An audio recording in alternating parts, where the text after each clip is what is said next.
Welcome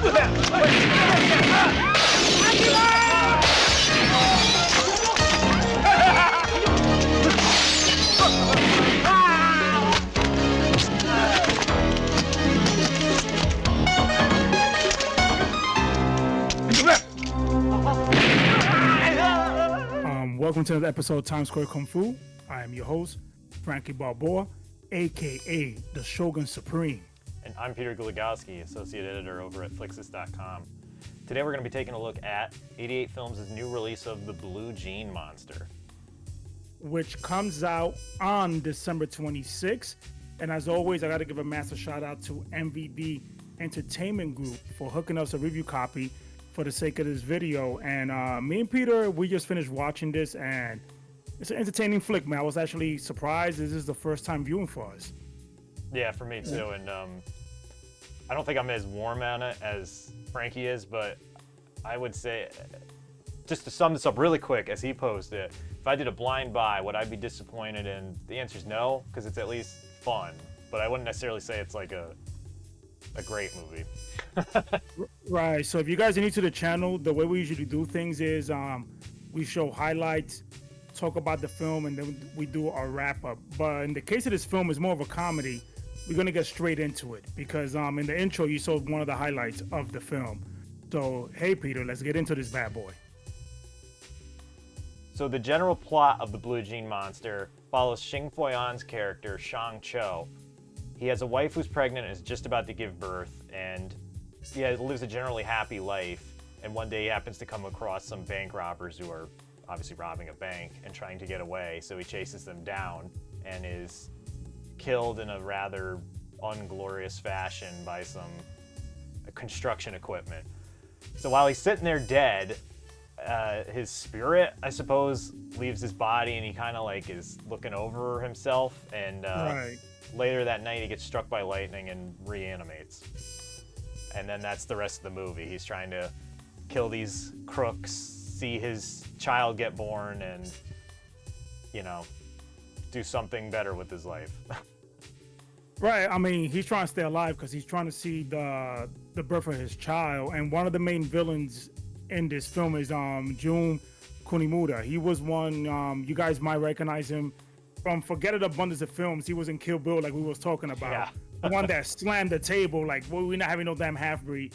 And of course, that opening shootout with Chow Yun-fat and Hard Boiled. and Hard Boiled, yeah. Now this movie, I thought it was gonna be a horror film, but it's more of a comedy. Yeah, and the beginning. I would say it is a action comedy with a tiny dash of horror. Yeah, with tiny dash of horror because the beginning, the action is ridiculous. Like, you see somebody's hand get blown off. I'm like, whoa. Yeah, well, because the immediate start has some comedy in it. It's not too over the top, but then, as I said to Frankie, I'm like, it wouldn't be a Hong Kong movie without a jarring jump to extreme violence, and then it happens. And also, we got some fascinating names here. Gloria Yip, who was like 18 at the time. Yeah, she was Her 18. name is Gucci. Gucci. And then her friend, I thought it was her boyfriend, but it was her Ermire or whatever. It was called Power Steering. Yeah. Oh, what did his wife call them? Little like, shit. Little you can't shit. even imagine the amount of times they say, that little shit, you little shit. But yeah, you see his name on the movie database is on Power Steering and Mr. Big. But we never heard Mr. Big. Never saw Mr. Big in the subtitles, but whatever. So to me, it's just, my issue with the film is not, because I know Hong Kong films normally have this juxtaposition of different tones. It's that the middle act in this feels like a completely different movie, and it's almost entirely comedy. So, I mean, the comedy's fine, I guess. Since it was an early 90s film, there's way too many jokes about AIDS and gays, and, that hasn't aged pretty well. But otherwise, Right. like, the physical comedy's pretty decent. I mean, Xing Foyan's versatile in that sense, and, it's fine. It's just, they kind of forget that he was searching for these criminals, and the girl who took the money from them is not really a figure until the third act, so I thought it was a little messy, but it's at least enjoyable. Yeah, I really enjoyed when he becomes a zombie Yeah. Like the body horror comedy. I loved it because I'm not gonna mention all the body horror stuff that happens, but there's a scene when he comes back to life just after he gets killed. He goes to his wife. His wife is on his ass, and he got his power steering there, being obnoxious. And I actually enjoyed him in this film. Usually I get annoyed when people are being very obnoxious in his comedy films, but he was actually fine. He wasn't annoying me. Where he eats noodles, and that's when he realized he can't taste, he can't smell, and everything. And Power Steering is like, "Damn, your wife is not gonna feed me," and she goes like, "I only made for 2." Yeah, get out of here, you deadbeat. Yeah, and you get a little backstory in his relationship with this guy.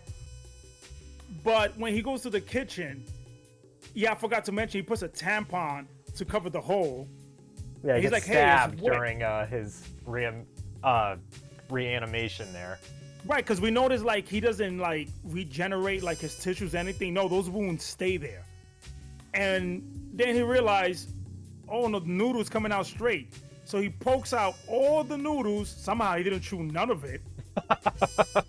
Puts it in a bowl, and Power Steering just starts eating them up. And what happens after is freaking hysterical. Yeah. And the stuff like that, there's some good practical effects in this. There's also some early like optical effects with lightning and whatnot, and they even use lightsaber sounds for some defibrillators. Talking about the lightsaber sounds, the music. Oh my god. Yeah, right at the early beginning, I was like, what is this? We're watching an episode of Law and Order? And then during one of the sequences where he's reanimating, it kind of sounds like Halloween. Wonder if John Carpenter would get on that. Yeah, it sounded like a remix almost. And then you mentioned something throughout the film is this sounds like Genesis music. Oh my and lo God. and behold, the other bank robbers, these villains look like straight up Streets of Rage characters from that time. Yeah, every day I was like, oh, got the Streets of Rage music, and then oh, that's when you're escaping from Ridley at the beginning of Super Metroid. Absolutely, man. And I really enjoyed the wife Polly Wong because it's a nice little segment here where she's like, yo, why he's not banging me, man? What's going on? Because she thought he was gay. There's a certain situation we won't mention. And she hires a hooker. This is where Amy Yee makes like a guest appearance in the film. Her name is Death Rays. Again, the name's in this film. Amazing.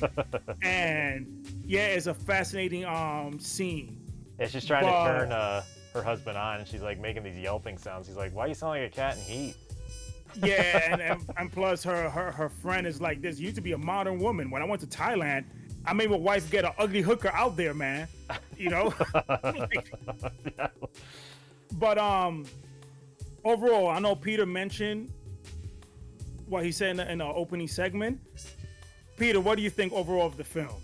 I know I enjoyed it a little more because I found the film to be good. I actually found it entertaining because you know what it was? It was a first watch for me. I never seen this. And it got a chuckles out of me. And I actually love, I feel like Polly Wong, her character, carried this film.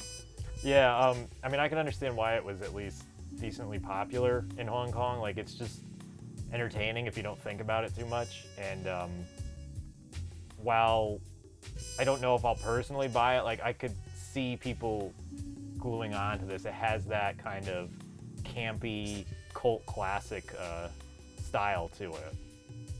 Right, and the last, freaking 10 minutes, Jesus. Yeah, I mean, we found out one of the action choreographers was Philip Kwok, so that makes a lot of sense. The action's kind of ridiculous. And you see some crazy fire stunt in the end. I was like, whoa. Yeah. This thing was wild. Even the car stunt, you was pretty impressed with that. Yeah, we're not going to spoil any of that, but it's good stuff. Yeah, I mean, you see a couple of car situations in this film, but I thoroughly enjoyed it. But what I found surprising is this is one of the most bare bone releases from 88 films in a long time, Peter. Yeah, we were gonna maybe go over some of it. There's only one special feature on there, and it's an interview with the assistant director, and that's it. There's no commentary, there's no English dub, there's no booklet, there's no stills gallery. I mean, I get it, but it's also just, it seems, then again, the disc is relatively cheap. From what I can find, it's $16 on Amazon. So, you know. Yeah, and it comes with a poster, and the poster is framed differently compared to the conventional theatrical posters. Yeah, because you were telling me too, like the reverse cover, but when I looked at the original poster, for whatever reason, it's not a marquee style. It's kind of elongated. Right. So when the reversible art is that, but what I found surprising is usually when I do reversible art with the original poster, you still see like the casting and the special features in the back end. Now you don't get none of that. On the spine, you get the name, but you don't even get the 88 Films logo. So I was like, interesting. But yeah, the original poster, I mean, looks fine. I found the lack of commentary like to be surprising because there's some fascinating actors in this film, especially like, again, it's a first time watch, and Shin Fu-won, I'm not familiar how many films he led besides being a prominent role in an Internal Combat, which